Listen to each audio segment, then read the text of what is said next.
We are live, Alex. Good to see you here. Hey, Andy. Good to see you as always. Yeah, nice that the sun's shining for a change. I know we should be outside in the sunshine, really. So we're very grateful to anybody that's joining us live today, which I think is our fifth stream for the Disruptive Technologies Cluster, isn't it? I think it is. Yeah. We're making good progress and some great topics covered so far, I would say. My goodness, yes. And today is absolutely no exception, with a topic that I think probably over not just the last sort of 15 months of COVID, but certainly the last 5 years of the Trump administration, where we see that term fake news just get off the ground and be on everybody's lips. It's been such a huge agenda for the last 5 years, really, hasn't it? Oh, massive. Yeah. I mean, this has been a huge topic for years, hasn't it? And it's no more so important at the moment, I think, with it being in lockdown and so forth, and people taking to social media and spreading kind of rumors. So it's an incredibly important topic, and I think we've got the perfect person to talk to us about it today as well in Wasim. We sure have. Let's invite Wasim into the room. Good to see you, Wasim. Hi, nice to see everyone. Thanks for inviting me. Looking forward to the webinar.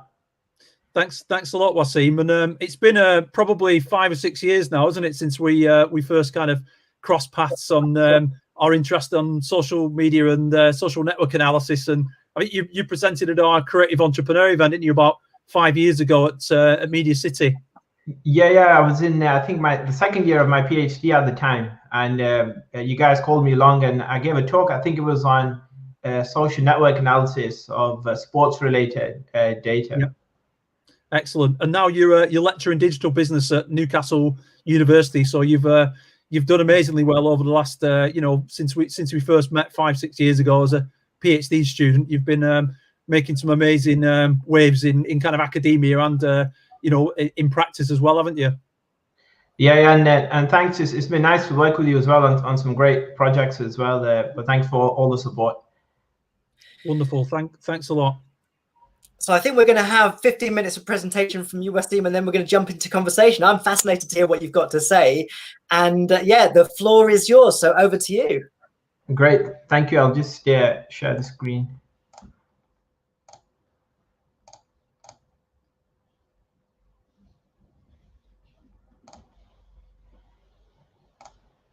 So hopefully you guys can see that. In terms of what I'm going to be talking about today, it's going to be about our research into kind of misinformation on social media. And before kind of talking about what we were doing in particular, I'm just going to talk a little bit about what the usage patterns of social media platforms look like, and also kind of how many people are connecting to them. Some of the benefits of social media and some of the limitations that have kind of come to light in light of kind of spread of misinformation, disinformation campaigns, and so forth. In terms of the amount of people using social media platforms, when we think about the kind of global population, a lot of people who use the internet and connect to the internet are also active social media users, and also people who are just using the internet and are not connecting to social media platforms actively might still be seeing and viewing content posted across the internet. And tweets, for instance, in themselves get billions of views each month, and the views on posts far exceeds the number of users on some of these platforms. So the reach is higher than the actual people using them. And we might also see social media posts and tweets, for instance, that begin to appear on news websites and newspapers and so forth. So these platforms can have quite a lot of reach. And over the years, there's been a number of different social media platforms, the likes of Facebook, Twitter, more recently TikTok, and so forth.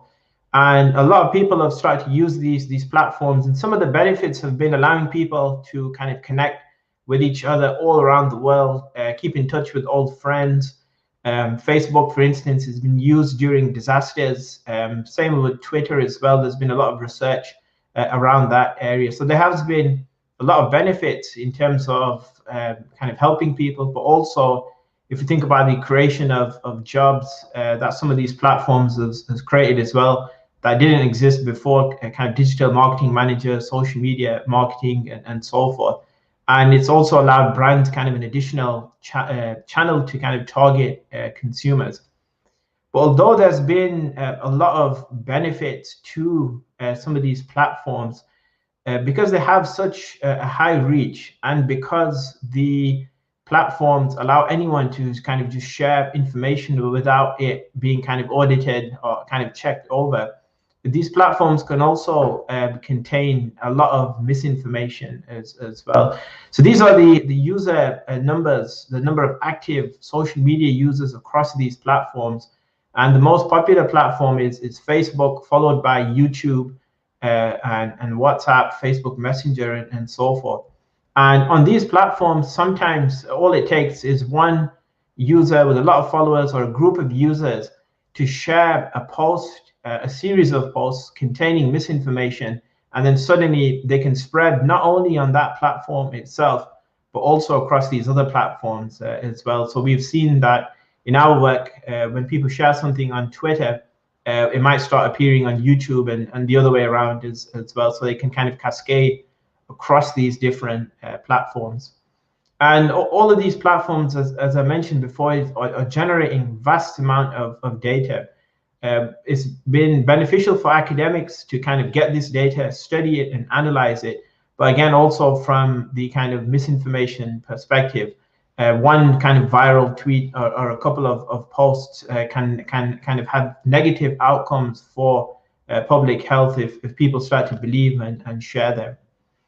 And in particular, one conspiracy theory that we were studying at the start of 2020 was around the 5G and COVID-19 conspiracy. So this was a kind of misinformation being shared on Twitter and other social media platforms.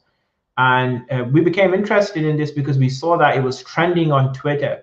And when we looked into it further, we were surprised to see that people actually did believe in this conspiracy theory.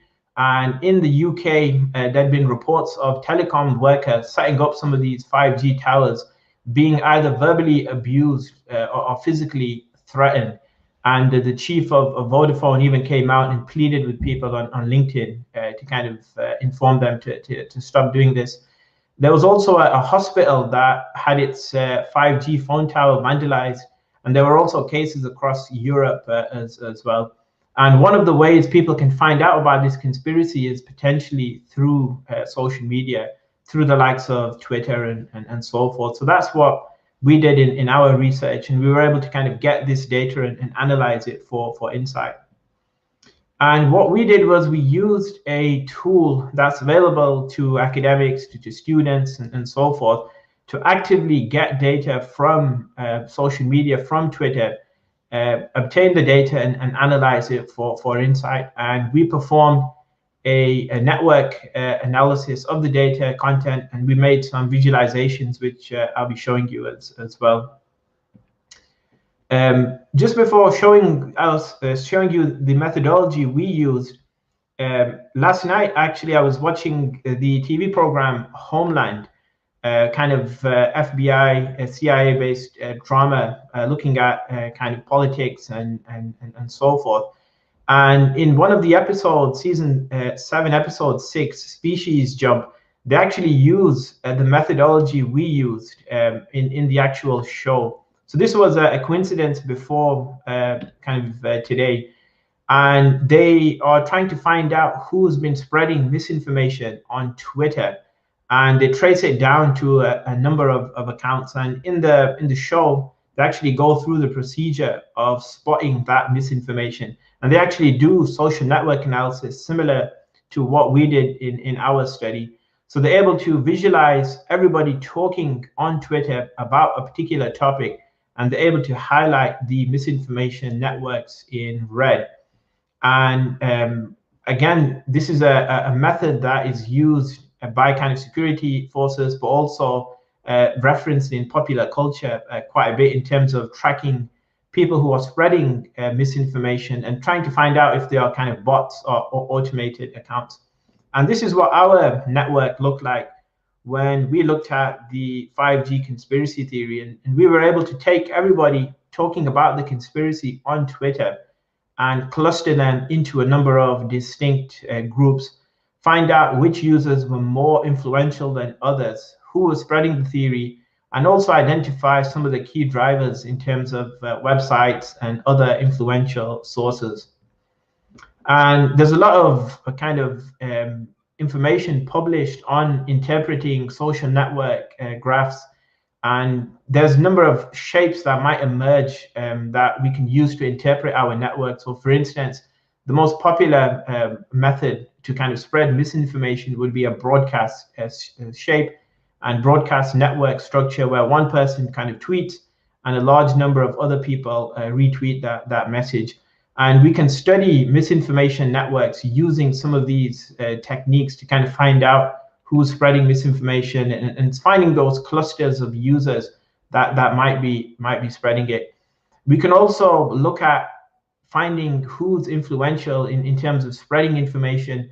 And we might do that by using the metric of betweenness centrality that try and pinpoint users who are in a critical location on Twitter or in a given network that were actually facilitating the spread of the information.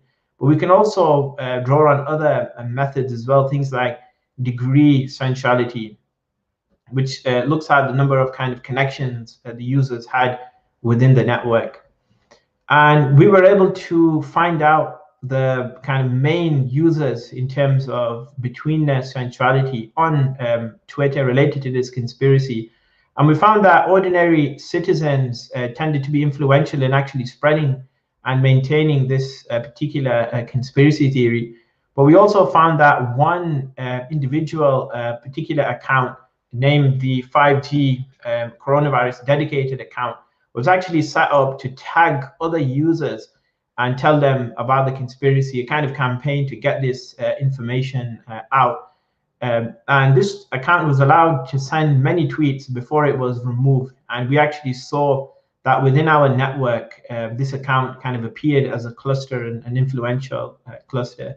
We also saw that a lot of people were tagging YouTube in their tweets, linking to videos. So although YouTube wasn't actively kind of tweeting, there were still individual accounts from YouTube that became influential. People also tagged Donald Trump, who was president at the time, on Twitter when mentioning this conspiracy, and his network kind of crosses over with some of these misinformation networks as well. In addition to looking at the users on Twitter, we also looked at some of the websites people were referring to and information sources that were being shared quite a bit. We found that the alternative fake news website InfoWars was influential in spreading kind of sensationalist news stories on Twitter, trying to kind of scare people into how 5G might kind of weaken the immune system. We also found a couple of websites that might have had a financial interest in this conspiracy theory because they were claiming to sell products and services to protect against some of these 5G kind of wireless waves. So one was a Ray Guard that kind of sells some of this protection, and that became an influential. And other news websites and YouTube channels might want to kind of piggyback on this topic to get more views, get more exposure. We also did a bit of a content analysis of the individual tweets, and we found that although there was a lot of tweets and this topic was trending on Twitter in the UK, that around 30% of tweets were kind of anti-conspiracy theories or humor. 30% of tweets, 33% were kind of general tweets, and the other tweets, around 34%, were actually users who said that 5G and COVID-19 were linked. So not everybody tweeting actually believed in the conspiracy. Some were kind of trying to shout it down, but inadvertently in doing that, it made the kind of topic still kind of become trending on Twitter. In addition to more general tweets, people kind of talking about 5G and COVID, we also found that there were some tweets that went really far. So there was a video of a 5G phone tower on fire, and people were saying things like, now what should we do with the others, and kind of getting excited and inciting other people to go and kind of damage other 5G towers and so forth.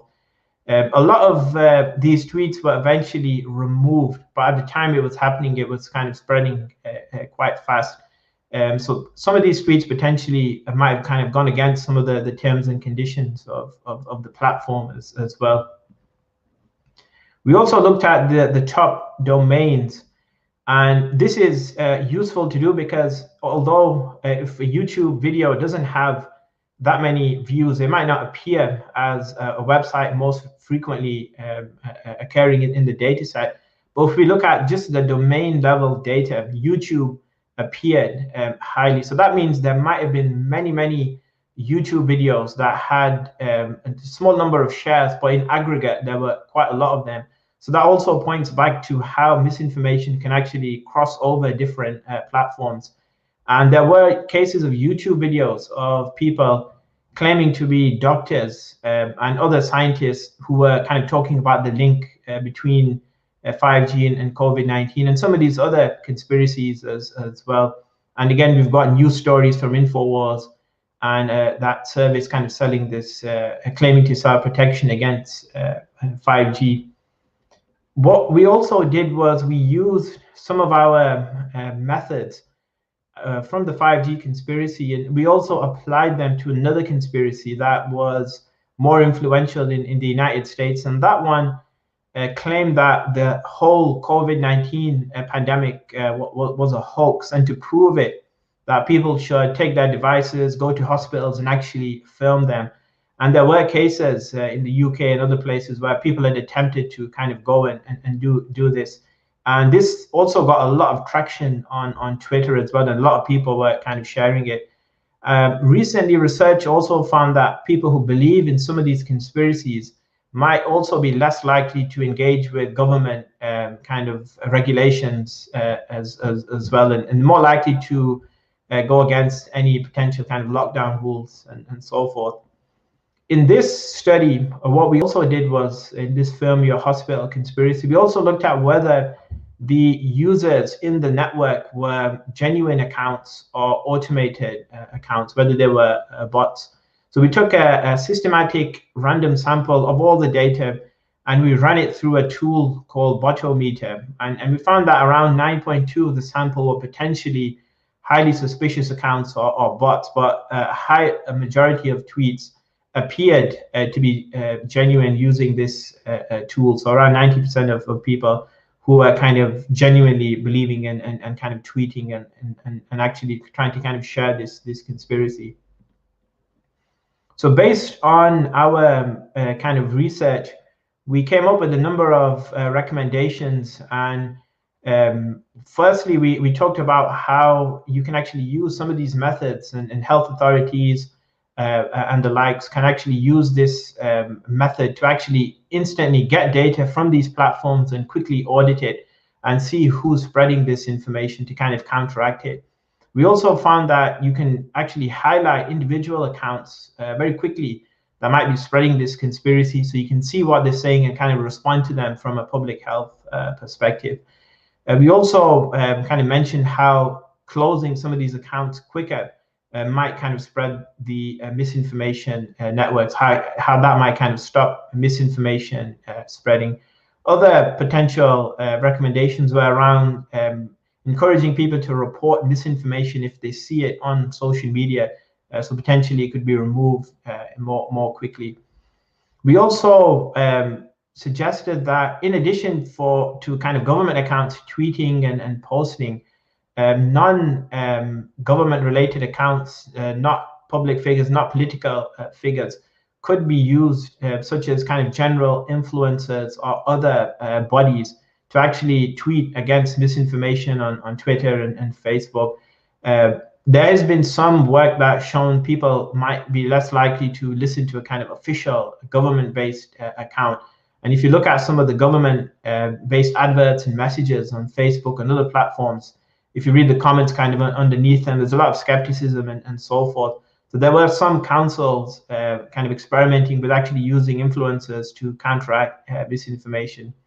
Another one was to actually put out a lot of content on the platform where misinformation might occur.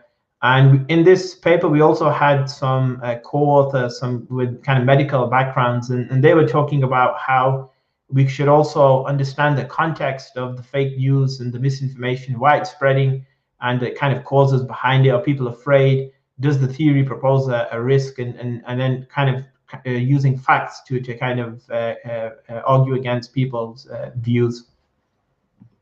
So I've added the references in this slide for those two papers. So they were published in the Journal of Medical Internet Research. So one looked at the 5G and COVID-19 conspiracy, and the other one looked at the 5G, the Fermi Hospital conspiracy theory as well.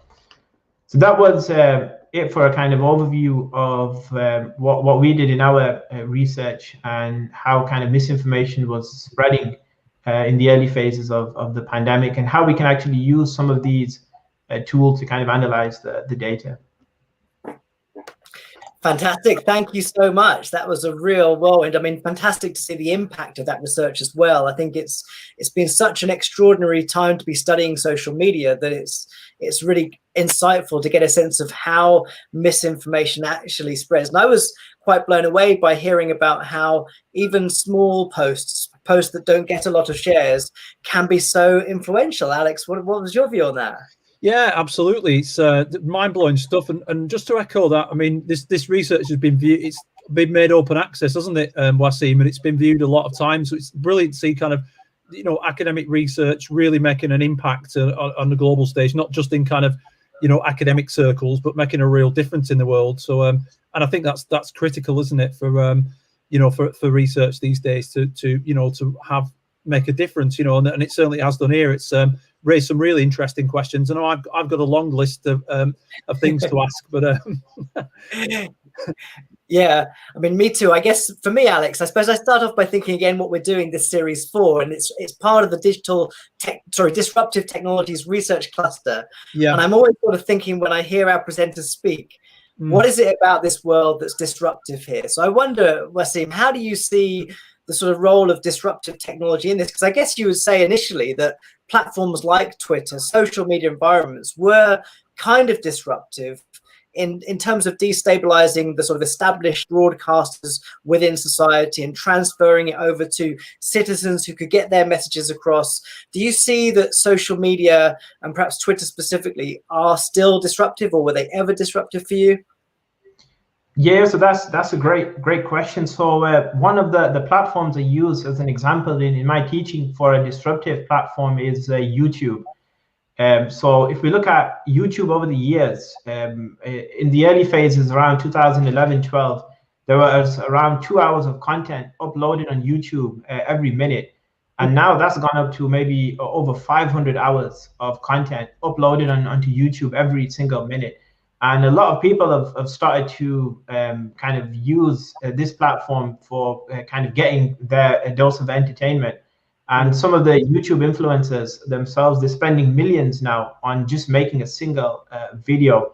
And that's been really disruptive for kind of traditional broadcasting and television and so forth. But there's also been disruptions on how people consume news now as well. So people might follow the likes of Twitter to actually get news and kind of follow hashtags and trending topics, rather than kind of going directly to a website and so forth. So there has been a lot of disruptions kind of in social media.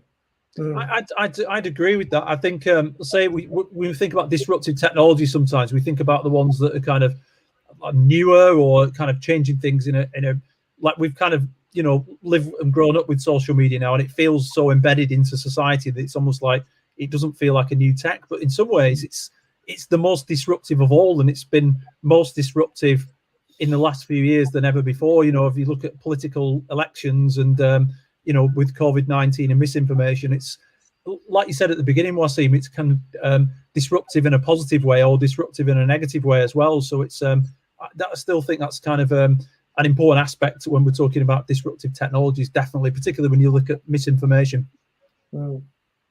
I mean, I guess certainly for me, one of the things that's happened, obviously, over this COVID period, if you look at how the media has been utilized by governments, we see in the UK, certainly, we've had this daily briefing from Downing Street on COVID every day broadcast. And I guess that whilst it's sort of predominantly a television broadcast, the reality is now it's broadcast across all those channels, isn't it? It's not that television's become secondary. It's that it's expanded into all these platforms like Twitter, Facebook. They're all live broadcast environments now. Absolutely, yeah. Just on that topic, I mean, misinformation, fake news is not a new thing, is it? You know, we've you know, if you think about traditional media, TV, newspapers, I mean, we should know that with the sort of you know, UK tabloid press, for example, and misinformation it's been something we've always experienced. So, Wasim, what do you think is different about social media and misinformation compared to perhaps traditional media? Yep, I think there's a couple of things with the misinformation on social media. One is the speed element of it. So you can have something that just emerges out of nowhere with no kind of prior context, and within a kind of a couple of minutes or a couple of hours, it's kind of spread all around the world, and everyone's talking about it. So that's one, the kind of speed. Another one, which is a little bit tricky, is the kind of decentralized, sometimes nature of it.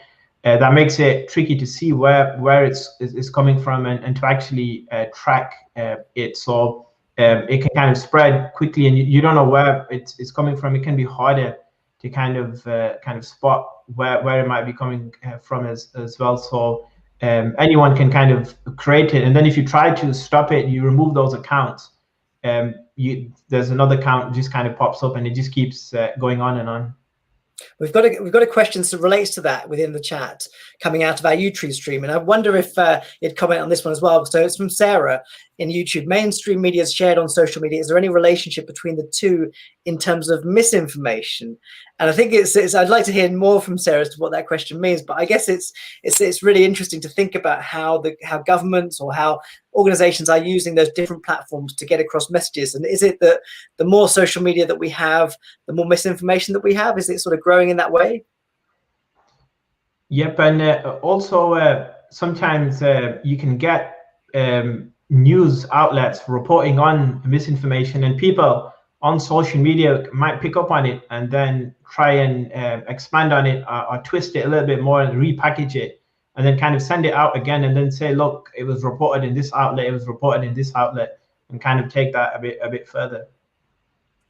That's really interesting. We've got some more questions coming in, so let's have a look at this one from, again, our YouTube stream. What are big social media companies doing about misinformation, fake news, and conspiracy theories? And I remember maybe a couple of years ago, Facebook now introduced some sort of functionality within the platform to help people detect fake news and that sort of information. But do you think they're doing enough at this point, Wasim? Yeah, so that's a great question. So at the start, some of these companies were a little bit slow to get off the bat because they were just kind of overrun with all this misinformation on all of these platforms. But I would say as the pandemic kind of went along, they've actually been very good at identifying and isolating misinformation. So some of the things they've been doing, and you might have seen this with the labels on Donald Trump's tweets that they were adding. So they started to add warning labels to tweets. So for instance, if somebody had tweeted about 5G and there was misinformation or there was false information, they would actually add a warning label saying this kind of post might have misinformation. Interestingly, on Twitter, they actually accidentally started mislabeling 5G tweets. So if you just tweeted anything about 5G, it gave you a warning label saying this might contain misinformation. So then the conspiracy theorists really like that happening, and then they started talking about, look what they're doing and so forth. And then Twitter came out and said they need to work on the algorithm and so forth. So they were trying different things, but they have to be kind of careful in that as well. Interesting. That's really interesting. Great questions coming in. Wasim, I'm really interested in social network analysis, and used Node Excel and other tools, didn't you? So As I know you've done some work with big brands like including Manchester United previously on this front, but I was really interested to see the example from Homeland as well and how they're using that. So my question is, will you be thinking about joining the FBI in the future? And is social network analysis growing? How can people find out more about social network analysis and what it can do and what tools should people use? Yeah, sure. So that's a good question. So the Social Media Research Foundation that is kind of behind the NodeXL tool, they run events each month. So if you look on Twitter for the NodeXL Academy, I think there's an event coming up on April 23rd in the afternoon. A couple of hours training session. You'll get an access to NodeXL. They'll show you how to use it. And I think they give you a trial license of NodeXL as well. And for the potential kind of security-based users of these tools, I've been to a couple of security conferences in the past, and some of these organizations are using tools like this, but they won't be visible to the public. They'll be kind of underground tools that they're using amongst themselves that can do a lot more advanced things as well. So there's probably a lot of stuff happening that we don't know about.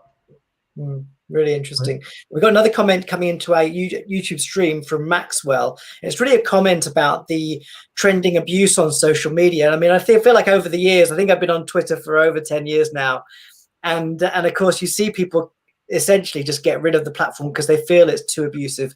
And I feel like a lot of social media has become quite combative and people are switching off from that. But is that really just a sort of subjective feeling about what's going on? Because I guess the numbers are still growing, even if they're growing slower.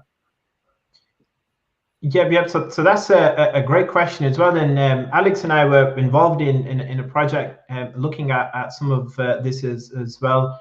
There's been, I've noticed a lot more interest in this area, and definitely I think some of these social media companies could be doing more in terms of identifying some of these tweets. So they've got the capability to do it, to actually identify some of these abusive tweets, potentially racist tweets, and kind of isolate them. So they could be doing more kind of in this space.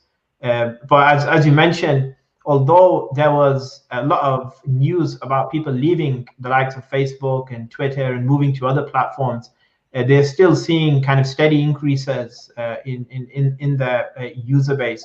And as long as they're kind of making money, they might not really want to kind of invest money in these other areas. So it's really interesting. Yeah, Wasim and I have been doing some work on kind of racism, sport, and social media and so forth as well. But interestingly, one of our grant applications, one of the reviewers wrote back and said, "Oh, I think you might struggle to find information on that on Twitter now. The algorithms are so good." I thought, oh, goodness, we can't even respond to this comment. You know what I mean? But Wasim and I have got a number of data sets we're looking at, including all the stuff around kind of White Lives Matter and so forth. So there's the social media algorithms and the platforms have got a long way to go. And there's still, massive opportunities. We should encourage researchers to be, and others to be looking at these issues and looking at ways that they can be tackled, as well as relying upon the social media platforms to, improve the algorithms and the processes for that, I guess. Yeah, definitely. And some of the comments some of these sports athletes are getting can be really vicious and vile, and kind of lead to a lot of issues. And if I was in sports, I wouldn't even have a social media account, because I've seen the responses and tweets they get. I just wouldn't engage with it because it can be so bad at times. It's interesting, seeing celebrities coming off social media for these reasons, or outsourcing to getting somebody else to manage the social media, because if you get too into reading some of the comments, it can be absolutely brutal for the mental health and well-being and all the rest of it, can't it? So it's a fine line. It's kind of, you've got to be there on social media, for your kind of profile, if you will, your digital identity, but equally finding that balance between not letting the trolls kind of bring you down, because it's still a big problem, isn't it?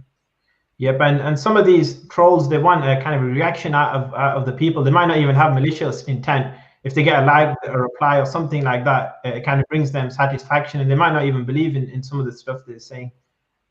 Yeah, Great. We've got another question, another two questions coming into the chats from our YouTube stream. We've got one from Pauline, and she asks, do you think the fake information will maintain relationships with users or customers negatively or positively? So that's a really interesting question. I guess it could be taken a number of ways, but I suppose it speaks to what you mentioned earlier at the start, which is that, in fact, if people are spreading misinformation or fake news, that, in fact, responding to that can even make it go further. And perhaps this increases the brand sort of values for the organizations behind it. What was your sort of take on that, Wasim? Yeah, so that can be taken in a couple of ways. So if kind of some of these social media companies try to kind of fight the misinformation, it sometimes can increase the visibility of it. And also sometimes when some of the viewers of misinformation see these topics trending, they want to actively tweet about it, post about it, and sometimes that can give it another audience in itself, and kind of more people start to see it and talk about it as well. So there's also that happening as well. So would you then advise to, you said sort of tackle it head on, but do you think that, what's the way in which you can sort of do that effectively then? So we talked about possibly using some influencers that have a high amount of followers on Twitter to actively kind of tweet and kind of fight against this misinformation, rather than official accounts and kind of politicians and so forth. I was listening to the radio yesterday as well, and they were talking about this as well, that people preferred this correct misinformation to actually come from people not affiliated with a government or a political party, so that information is neutral. They're more likely to click it and share it if it's kind of coming from a celebrity or a person they kind of like and engage with, because it could be from a rival political party. They might not be happy with the government in other areas, so they might not kind of spread and retweet those messages. But that's really tricky. Sorry, I mean, that's really tricky, isn't it, though? Because I remember yesterday, or maybe today in the news, Lenny Henry's been in the media talking about vaccinations and the importance of having them. And I guess for me, the integrity that I attach to Lenny Henry is very much dependent on him not being affiliated with or employed by or utilized by the government. He sort of is independent. He's getting his personal point across. So if you have that close relationship, then does it undermine the integrity of the message? Yep. So another thing we were saying was health agencies, World Health Organization. Sometimes they use kind of health ambassadors, the CDC, and so forth. So those bodies, those organizations. So the WHO, I think they spend a lot on kind of SEO budget on making their website visible and so forth. But organizations like that could also kind of follow up with these celebrities and local councils as well. So there was one council, can't remember the name, but they actually got one of the guys from the In-Betweeners to record a short message. And he did it in a really funny way. He said, I've been approached by the council for some reason to do this talk. And he did it in a really funny way, and actually was reported in media outlet. A lot of people saw it, and it would actually get through to them. It's a little bit of fun, but also people are actually viewing it. And I think they didn't pay him a lot. They used one of those online services where you just pay a couple of quid and they do a message. Interesting. Really interesting. I think that's interesting about the comedy element as well. I think that it's those sort of ingredients of things that are kind of more likely to have virality about it. And obviously comedy is one of those things, isn't it? And I suppose working with comedians as well. But in your view, Wasim, is it better to be kind of working with a smaller number of celebrities to try and counteract misinformation, like Lenny Henry or somebody from the In-Betweeners, or better creating campaigns that engage a larger number of kind of micro influencers, perhaps people who've got a couple of thousand loyal followers, if that makes sense, or both? I don't know. Yeah, so that's a great question. I think possibly a combination of both would work. And I was also invited to give a talk to Ofcom recently as well, the broadcasting regulator, and I presented the same kind of analysis and things, because they actually found the opposite occurring. So one of the guys on ITV, I believe, was talking about the 5G conspiracy theory on the TV show, and he got a lot of complaints, and the kind of Ofcom came out and criticized him for doing that. So it can also work, interestingly, in the opposite way, where these TV people and influencers can actually do the opposite and begin to kind of spread this misinformation. Really I've interesting. got one more kind of researchy question, Andy, but unless you've got a question, I know we've got one more from the audience as well. Yeah, you go for it, Alex. Okay, so my last question then, Wasim, is about, so you talked about how the networks have mapped out, and we've seen some kind of tables and things like that from a sort of quantitative perspective. But what's the potential for sort of combining some of these, because social network analysis is known as a kind of quantitative method. What's the potential for combining with qualitative analysis, and what value is there in combining the two? Yep, so that's a great question. So in my PhD, I did an in-depth thematic analysis of Twitter data around social media posts, and when we do use qualitative methods, we can get more kind of in-depth insights. We can interpret the findings in the context in they occur, and we can use Node Excel as a tool to guide our qualitative analysis as well. Because when it finds those different groups and clusters, we can actually separate them out, get those tweets, and actually start to read them and do a kind of more in-depth qualitative assessment. And we did a little bit of that with the 5G analysis. We took the tweets out, and then we manually labeled them and did a little bit of a follow-up qualitative study. And that gave us more information about whether people believe the conspiracy or they didn't. So it's more richer insights when we kind of follow up with these methods. That's great. And we're talking netnography in a few weeks as well. So I suppose there's potential there for netnography and ring fencing communities, understanding the networks, and then obviously identifying influencers that you might interview as well, maybe. Yep, definitely. So you can actually pinpoint people you might want to follow up with and do kind of in-depth interviews with as well. Great stuff. That's really interesting. We got one question. We've got time for, I think, just one more question, and we've got a really interesting final question from Saima, who's on our YouTube channel. How can an ordinary person like me recognize fake news and misinformation? How can we tell the difference? It's a really difficult question, but what are the strategies you can take there, Wasim? So that's a great question as well. So I gave a talk to a BBC Radio Newcastle a few weeks back about on this topic. So I was championing the use of fact checking websites and fact finders. So if you search on Google, there's quite a few different official fact checking websites. So what I would recommend is, if you're coming across something on Twitter, on social media, firstly, you can see who's actually sharing it, read some of the comments underneath it. And then if you're unsure of what that information is actually conveying, you can then go onto these fact-checking websites and then paste that conspiracy in there, and it'll actually break it down in a factual way. It'll tell you the facts, the evidence, and what's going on. But typically, if it's something that does seem odd or it's a little bit strange what that post is saying, you might get an initial feeling, and then you could actually enter that into a fact-checking website, read some of the context around it as well. And be careful before kind of liking or sharing, even if it's for a humorous way you want to send your friend, look what this is. They might start sending it elsewhere, and some people might believe it to be true as well. That's really interesting. I think I've noticed on Twitter recently as well, if you want to retweet something and you try to do it before actually reading what it is that's been in the link, it will warn you and say, are you sure you want to retweet this without actually having read the article? And I think those So that's really effective. So sometimes even I'm guilty of pressing the retweet on a nice article, but then it actually says, did you read this article? Yeah. And you go back and think, okay, I will check through it. So it's kind of a combination of human and machine factors, isn't it, I guess? Yeah, it is really. Yeah, it really is. And I think that's where it comes down. A lot of it is sort of common sense and actually feeling that you make some effort to try to understand what it is you're sharing before you do it.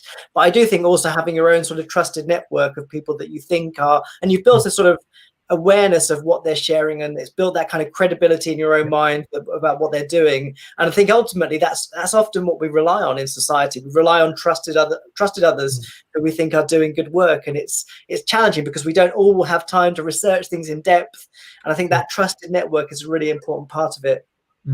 Christina's just, if you highlight Christina's comment there as well, she's put a suggestion for how you can deal with that one. Yeah, I hesitated there, Alex. I wasn't quite sure what it was.